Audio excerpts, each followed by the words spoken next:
मित्रों नमस्कार। आपका बहुत बहुत स्वागत है। मित्रों आज भारत ने वर्ल्ड कप 2023 हार गया है और ऑस्ट्रेलिया छठी बार चैंपियन बन गई है।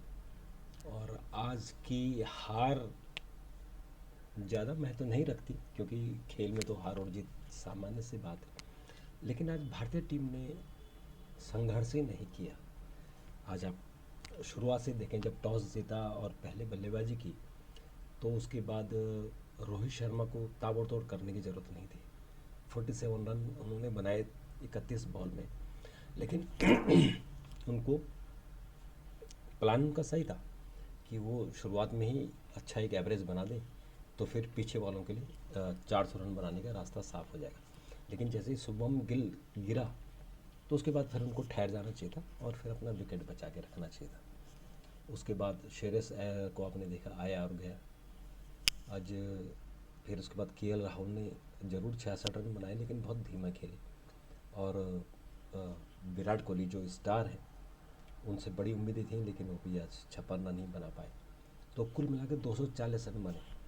तो जब 240 रन बने तो फिर कोई मतलब नहीं होता ये सब सपने देखने का कि हम वर्ल्ड कप जीतेंगे। और जिस तरह से हमारी फील्डिंग थी, इतनी गंदी फील्डिंग आज हमने की।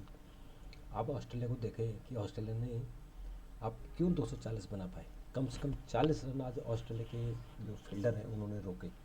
किस तरह से उन्होंने हर चौके को रोका, उन्होंने चोट लगी, खून निकल गया, लेकिन उन्होंने रन नहीं जाने दिया और हमारे लोग आराम से चौके जाने दे रहे थे। उनको ये था कि आज हमें हारना ही है, जैसे मैच फिक्स हो गया था।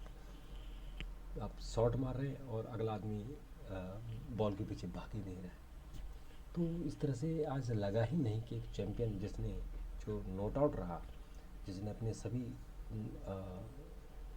लीग मैच जीते और सेमीफाइनल में इतनी धमाकेदार जीत की, और उसके बाद वो फाइनल में बिल्कुल मतलब ऐसा लगा कि हरा थाका है, बिल्कुल हारने के लिए खेल रहा है। तो खैर जो भी हो, हमारी टीम ने अब तक जो काम किया, लगातार 10 मैच जीते, ये भी बड़ी उपलब्धि है। और खिलाड़ियों ने एक से एक रिकॉर्ड बनाए।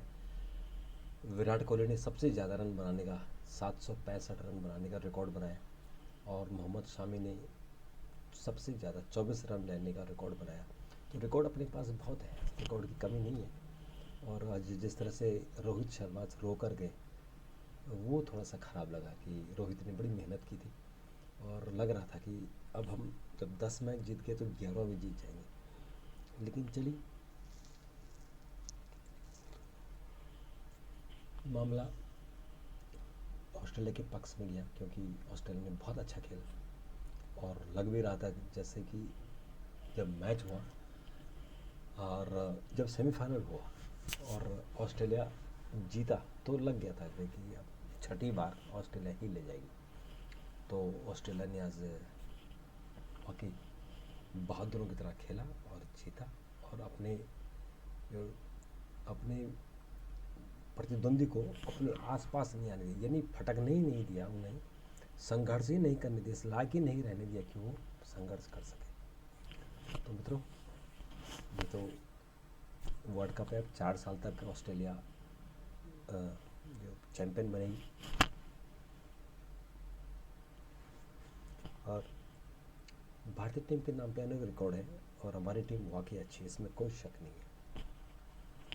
लेकिन संघर्ष के समय हमारी टीम थोड़ा सा दब जाती है, पता नहीं क्यों। क्या है, एक रिकॉर्ड है ये। जैसे कोई संघर्ष आता है, बड़ी पारी कोई खेलता है तो हमारे प्लेयर सरेंडर कर जाते हैं। ये थोड़ी सी एक दिक्कत है। इस दबाव से बाहर कैसे निकलें। और हमारे जो द्रविड़ हैं, तो राहुल द्रविड़ ने भी मतलब उनकी काबिलियत है, देखो कि लगातार मैच उन्होंने जितवाए। और अब मेरे ख्याल से उनका भी ये कोच का चीफ कोच के रूप में ये आखिरी मैच रहा होगा। अब नए सिरे से टीम बनती है, नए सिरे से मैनेजमेंट आता है, तो उसमें देखते हैं कि क्या होता है। आज प्रधानमंत्री और नरेंद्र मोदी और ऑस्ट्रेलिया के उप प्रधानमंत्री भी मैच देख रहे थे। ये बहुत अच्छी बात थी कि पॉलिटिकल लोगों का एक हाइप जो हुआ था और जो ड्रोन शो हुआ वो भी देखने लायक था। तो अच्छा है, देखिए ये बात तो है कि खेल में खेल हारना जीतना, एक टीम को हारती है, जीतती है, ये कोई युद्ध नहीं है, खेल है। अगली बार फिर हम खेलेंगे। हमने ये पहला मैच तो ऑस्ट्रेलिया को ही हराएगा, तो ये हार जीत तो लगी रहती है। दूसरा मित्रों, एक दुखी खबर और मन को बहुत पीड़ा कर रही है, वो है कि हमारे साथी 41 मज़दूर उत्तरकाशी के सिलक्यारा सुरंग में फंसे हुए हैं। 8 दिन हो गए यहाँ, और तमाम कोशिशें अभी रंग नहीं ला रही हैं। तो शुक्र है ईश्वर का कि जो पानी के लिए पाइप वहाँ बिछाया हुआ था, जो जब सुरंग खुदती है तो जो मशीन है उनके ऊपर पानी डालने के लिए वो पाइप डाला गया था। अगर वो पाइप नहीं डाला गया होता तो सोचिए क्या होता। उस पाइप के रास्ते मज़दूरों को ड्राई फूड और भोजन दिया जा रहा है, और अभी उस पाइप को भी थोड़ा सा चौड़ा किया गया है, और अब उनको रोटी और चावल दाल भी भेजा जा रहा है।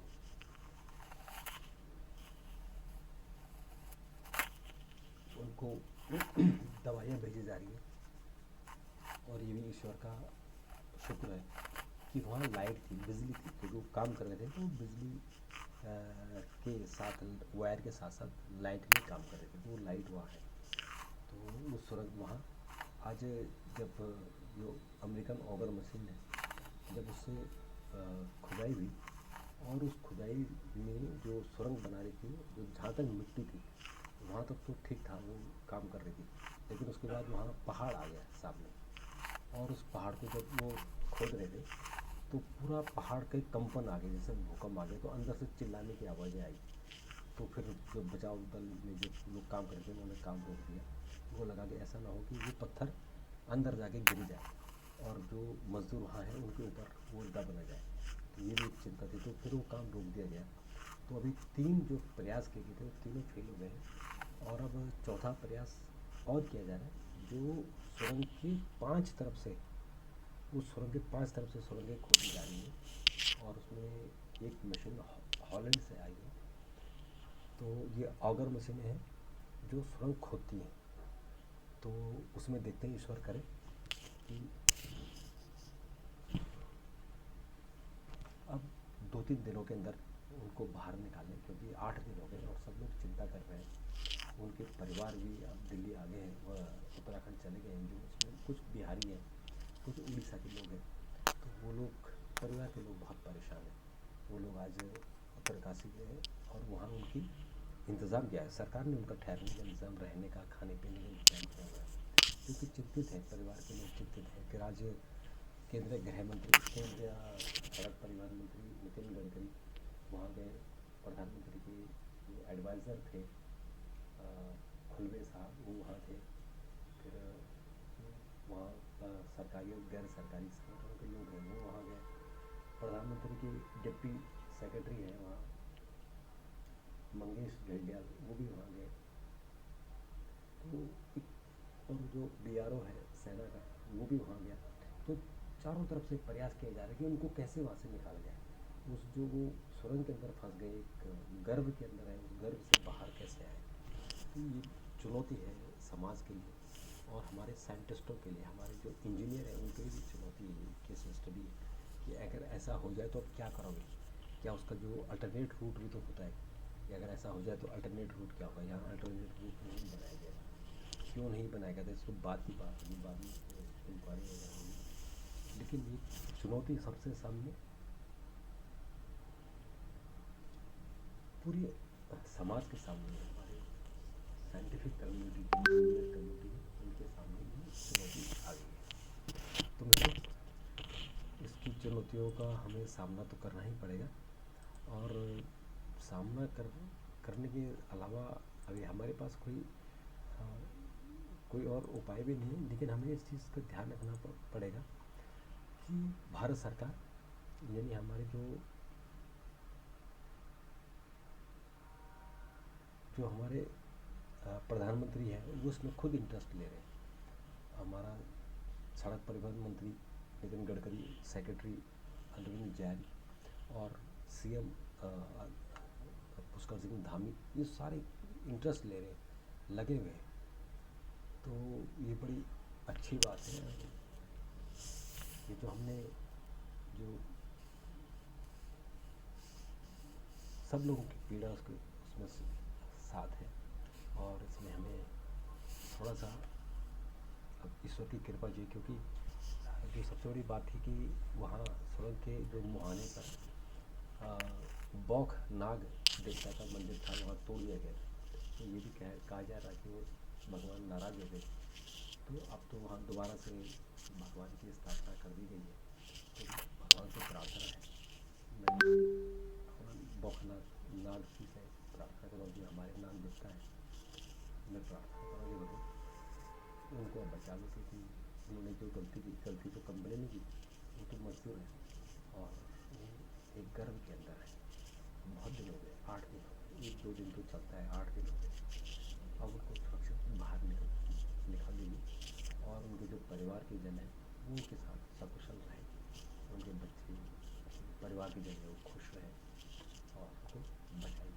बाकी हमारी सरकार और तमाम कोशिश कर रही है, इसमें ईश्वर की कृपा ज़्यादा चाहिए, क्योंकि वो ऐसी जगह है और उसकी पहाड़ है। मैदान होता तो कहीं से भी सुरंग हो सकते हैं, पहाड़ में तो बड़ी मुश्किल ये कि आप जाओगे कैसे, मशीनों को कैसे टिकाओगे, रास्ते कैसे बनाओगे, बहुत मुश्किल है। तो उस मुश्किल का रास्ता भगवान ही निकालेगा, वही सब कुछ है। तो मित्रों, अभी इतना आप सबसे मैं आग्रह करूँगा, आप सब भी प्रार्थना कीजिए कि वो सारे मजदूर सुरक्षित बाहर आ जाए। फिर कल आपसे मुलाकात होगी, थोड़ी देर में। थैंक यू, धन्यवाद।